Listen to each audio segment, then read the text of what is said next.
you go.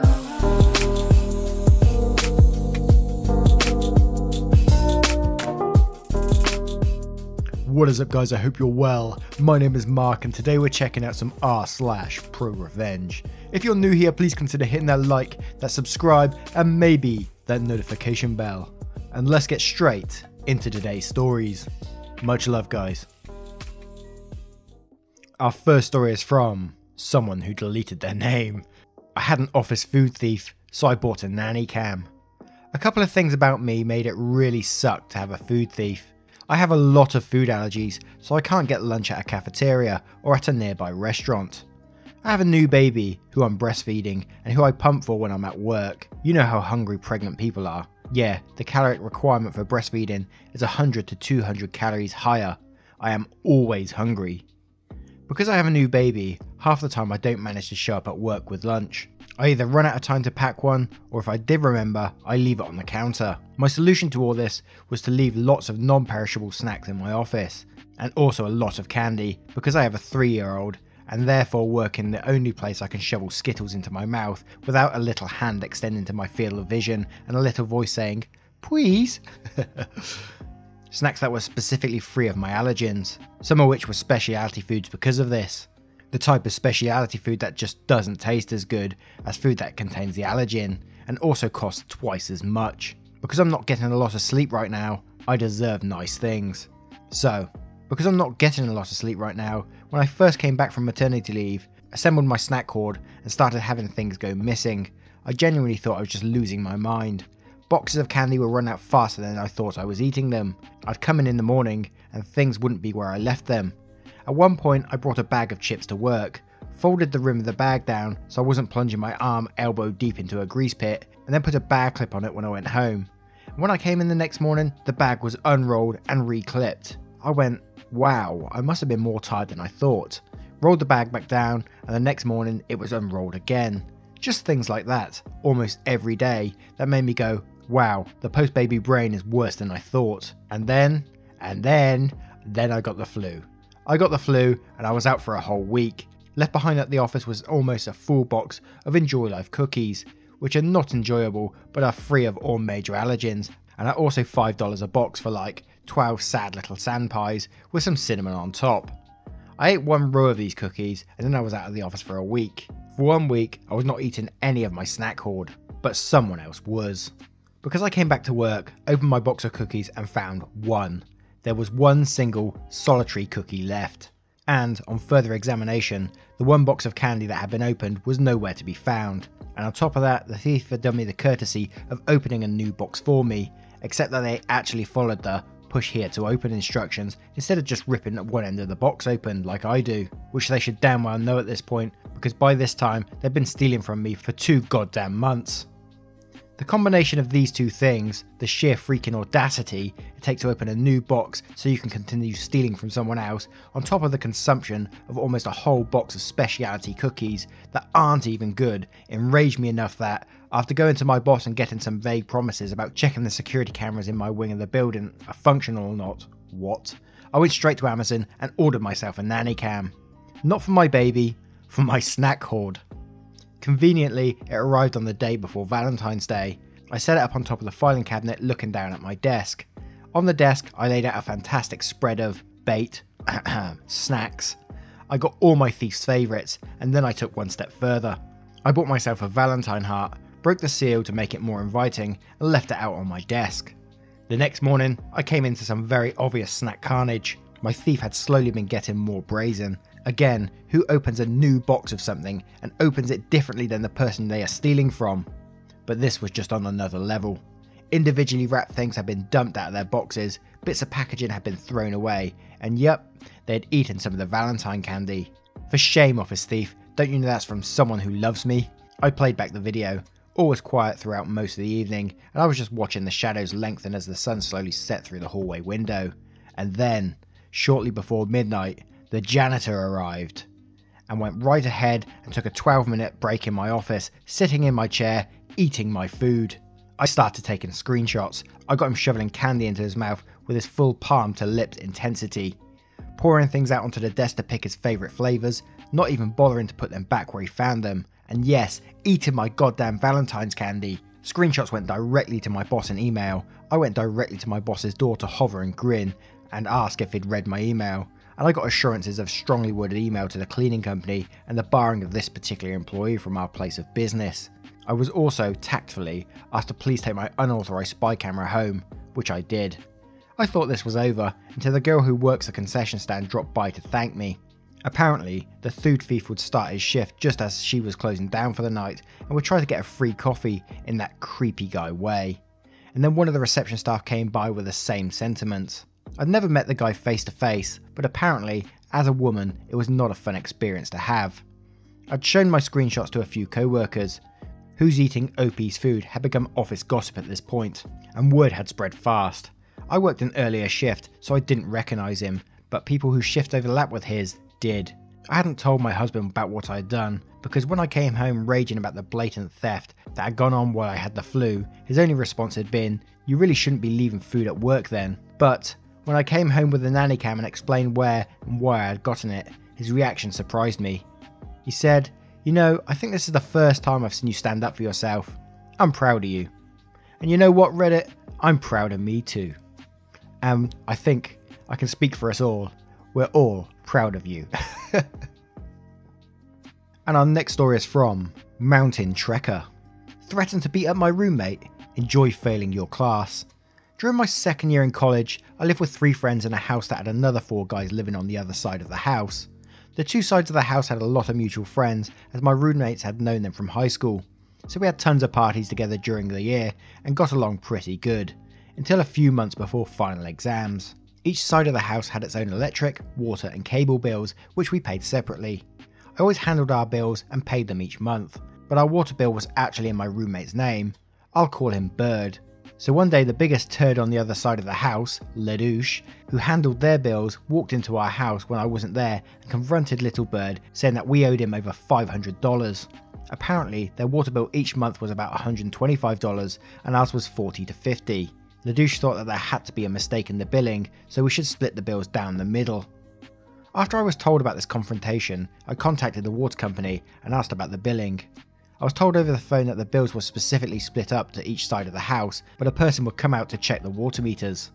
The next day, a technician stopped and looked at the meters to make sure they were operating correctly, and that they were billing the separate sides of the house. He confirmed there wasn't an issue with either meters or billing, and basically said they are probably using more water. End of story. I told my roommates about this, but because of my schedule, I didn't see Ledouche for about a week. During that time, he confronted Little Bird a couple more times, who told him about the water company's position, but again, he was yelled at, inside our own house, and was again told that we need to split the bills with them.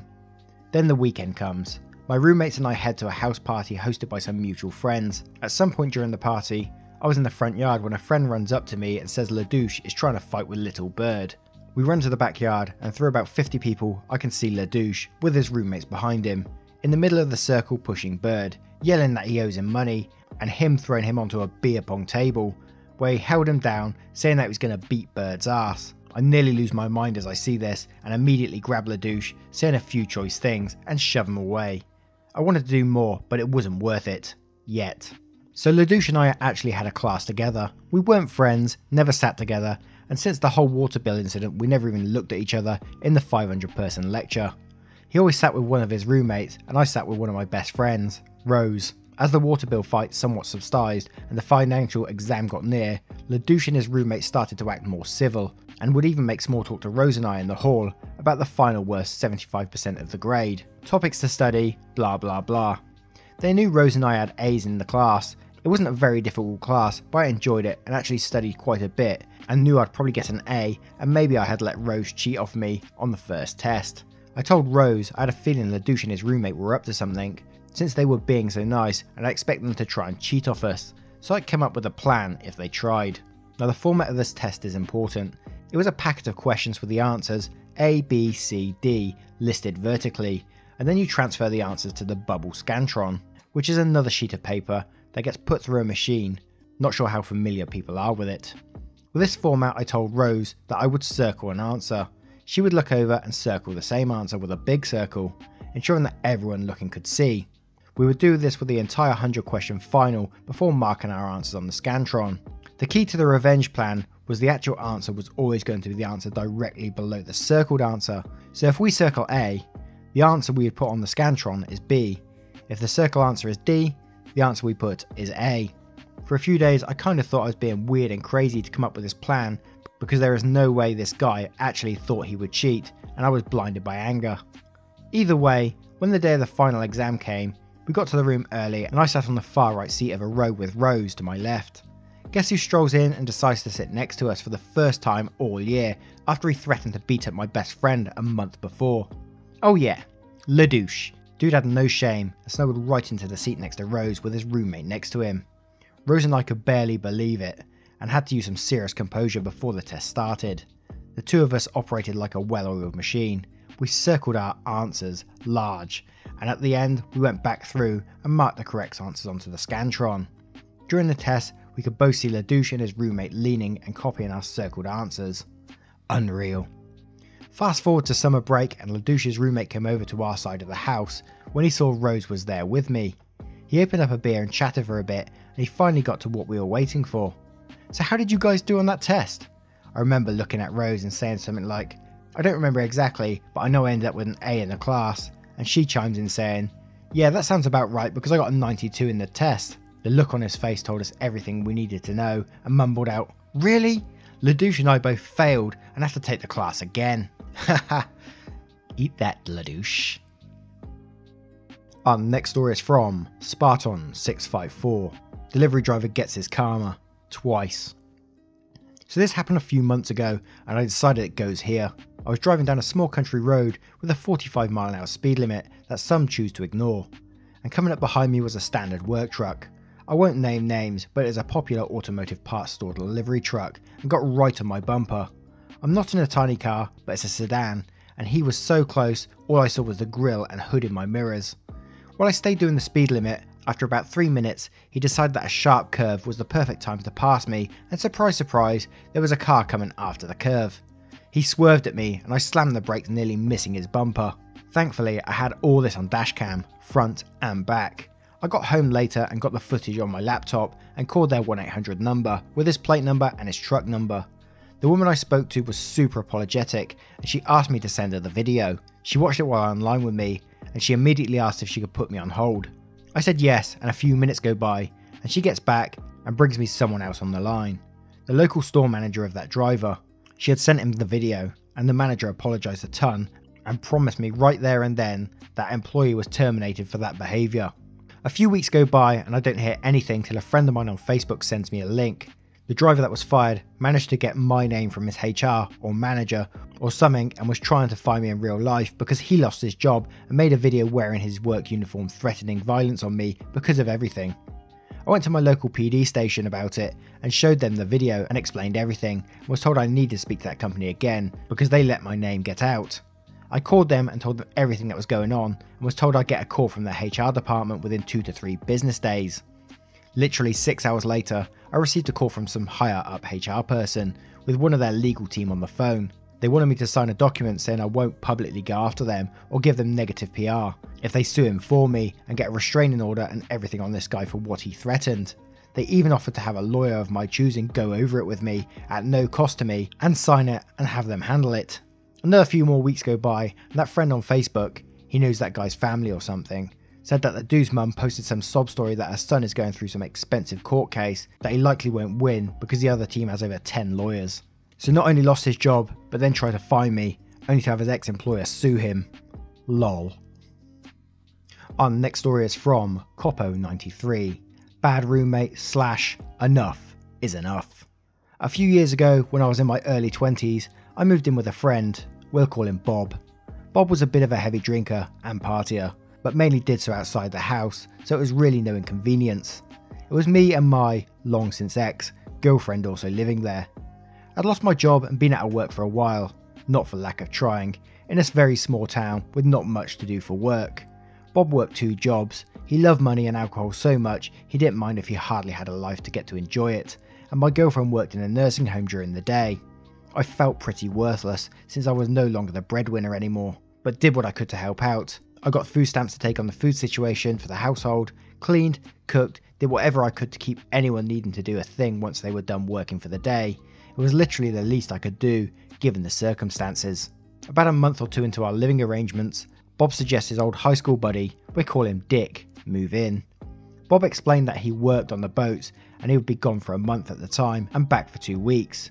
Dry, rinse, repeat. My girlfriend and I thought, shouldn't be a problem, right? Wrong. From moment one, day one, Dick was a major passive-aggressive asshole. Bob walked him over to introduce us, and he shook my hand in a manner that he was obviously trying to crush my hand and intimidate me. I could tell from how he looked and acted like an entitled arsehole, but what he did and said immediately after confirmed it. So, you don't work and live here rent-free. Must be why Bob asked me to move in. Sure is nice for you, huh? Before I could say anything, Bob spoke up and clarified that while I didn't work, I kept the house clean, cooked, and kept the fridge stocked. I was not mooching and doing my part. Dick proceeded to say, but his girlfriend works while he stays at home all day. That's totally not cool. It should be you taking care of her, not the other way around. While I totally agreed that I'd rather be there for her than the other way around, I didn't need this jackass commenting and making assumptions that this is what I wanted or needed to hear. I said, look, I don't enjoy being the one who stays at home whilst everyone works. I'd rather be out there working, contributing and doing something worthwhile. This is not something I chose. If someone called me and offered me a job right now, I'd take it in a heartbeat. I'd prefer if you stopped inferring that I'm just a lazy bum. I said politely as I could, despite how angry I was. Dick looked at me like I had grew a second head or something and told me to calm down, like he hadn't said anything that was the least bit insulting, even though he clearly had. He didn't apologise of course, and he eventually met my girlfriend when she came home. Dick was very polite and proceeded to make passive passes at her. We need to find you a working man, or you could use someone like me to treat you right. My girlfriend was less than enthused by this, and told him it was none of his business and she was more than happy with me. So, from the get-go, neither of us liked Dick at all. We resolved to keep as much space between him and us as possible. Unfortunately, Dick had about as much social awareness, social cues, personal boundaries, and proper etiquette as a rock. He constantly came barging into our living area, oftentimes before, after, or during sex, even after being told to knock and being acknowledged to enter or not come in at all. Also, Dick turned the upstairs half of the house into a 2-week-long party central when he was home. It was loud. Between having over a dozen people all drunkenly stomping around and being loud, he was blaring music so loud that the entire house was vibrating. His parties were also causing a huge mess in both the house and yard, as well as damage. Dick and his buddies were also cleaning out the cupboards and fridge of all the food for the rest of us, effectively leaving the rest of us with nothing and having to rebuy the food out of pocket. Bob was almost never home. He was either working or at his girlfriend's place. Even when he was home, he came in so drunk he'd pass out so hard he couldn't hear any of it. He also woke up hungover and rushing into work, so he hardly noticed all that was going on. My girlfriend and I sat down with Bob and explained the situation to him. We explained that we tried talking to Dick and telling him that he needed to quit coming in our living area all the time and to either politely keep it down so my girlfriend and I could get some sleep for work or take it elsewhere.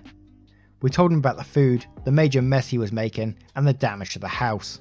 Bob was livid. He told us to have a talk with Dick and fix it. We hoped that would fix the issue. Wrong. This clearly, like everything else, didn't get through at all, and from there it only got worse. The intrusions into our living area were more frequent, ruining our sex life when Dick was home, and the parties got even bigger and more out of hand. A couple of times, the neighbours actually called the cops on Dick's parties and he still wouldn't calm down. It was a living hell. We now know the situation would never improve and further complaints would only make it worse than before. We couldn't move out given our financial situation, and between us and Dick, being Bob's oldest and best friend, we didn't want to risk getting kicked out for causing issues, so I began finding ways to get back at Dick silently and without a way to try and link it to us.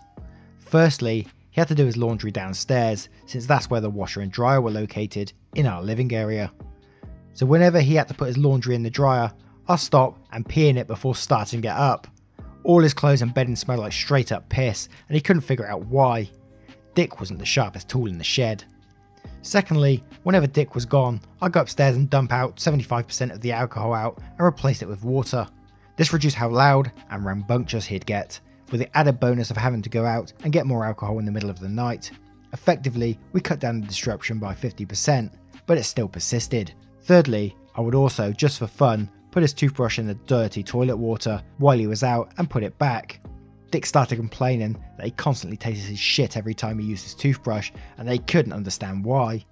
This was just the icing for me, but he actually got a lot of trouble hooking up with anyone because of it. Eventually, despite all this, it didn't get rid of us, his presence, or his behaviour, and it was still taking its toll on my girlfriend. This continued for a few months before I concocted a way to get him out of the house longer. Dick always left on the last Sunday of his 2 weeks off in the morning to return to the boats. He also had a big fancy truck with huge custom tyres on it. These tyres typically ran about $300 to $300 a tyre and were special order tyres. Hard to find outside of ordering them online.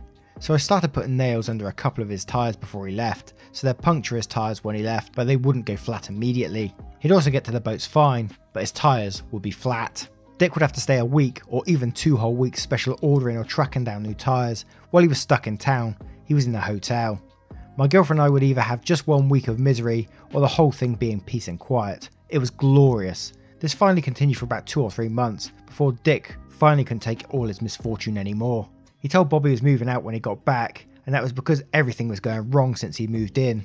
This was especially funny because Bob told us afterwards that he was planning to ask Dick to move out because he was trashing the house, driving up the utilities, eating all the food and refusing to pay the difference.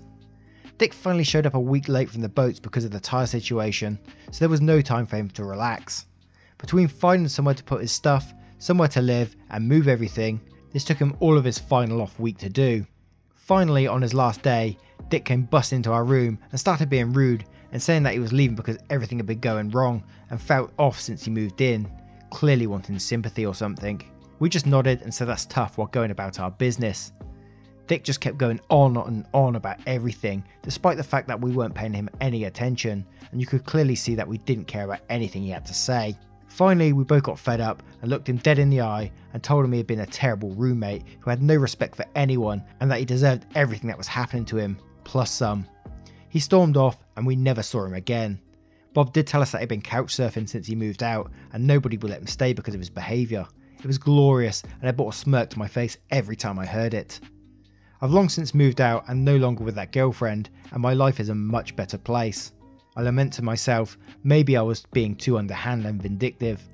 But this guy was toxic, and in all honesty, he got what he deserved. I just hope no one else gets stuck rooming with this guy. Edit, I'd like to clarify this situation. I was not the leaseholder, or on the lease. Bob was both the leaseholder and on the lease, naturally. Dick was also Bob's oldest friend from like age 9 or whatnot, and my girlfriend and I were recent friends. Maybe a couple of years tops. Trying to voice the problems only made the situation worse.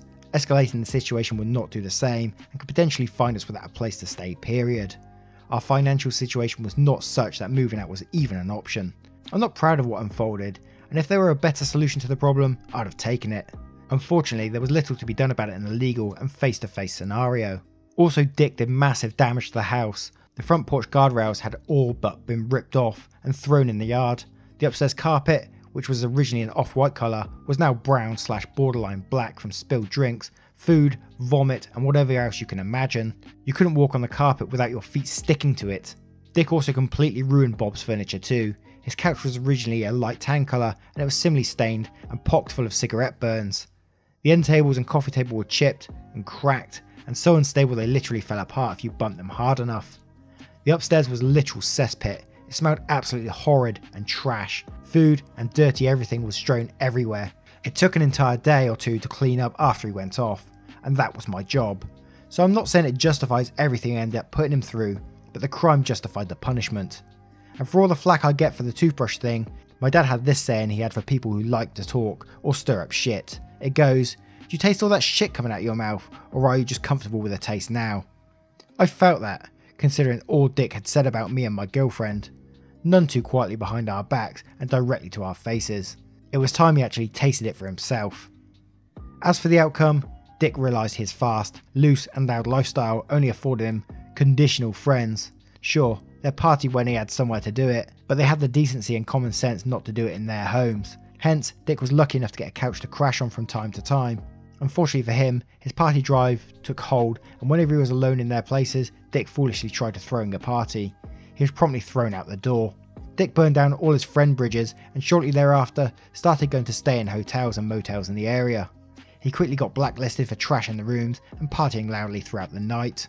Bob was much Dick's best friend, as Dick was Bob's, but Dick absolutely ruined their relationship beyond repair, and he no longer had any true friends left. Last I heard, Dick was sleeping in his truck because he refused to get his own place. I don't see the point in getting my own place when I'm hardly ever there. Like an idiot. Wow! Zuz! What do you think of those stories? Absolutely crazy. My favourite of today's stories has to be the food thief one. I hate food thieves. I've had stuff in my drawer. I've had half a bag of minstrels in my drawer at work and they've disappeared. I'm kicking off. I might get myself nanny cam and set up some traps. What do you guys reckon? Let's do a little keyword because I think this is going to be a longer video than usual. And if you've made it this far, I gotta say, I am impressed with you. Very impressed. So let's have food thieves are Burks. If you did enjoy today's content, would you please consider hitting that like? I can't tell you how much it helps me. And if you're new here, why not subscribe and click that little notification bell so it notifies you every time I post a video. Thank you so much for being here today, guys. Much love to you, and I will see you in the next one. Take care now.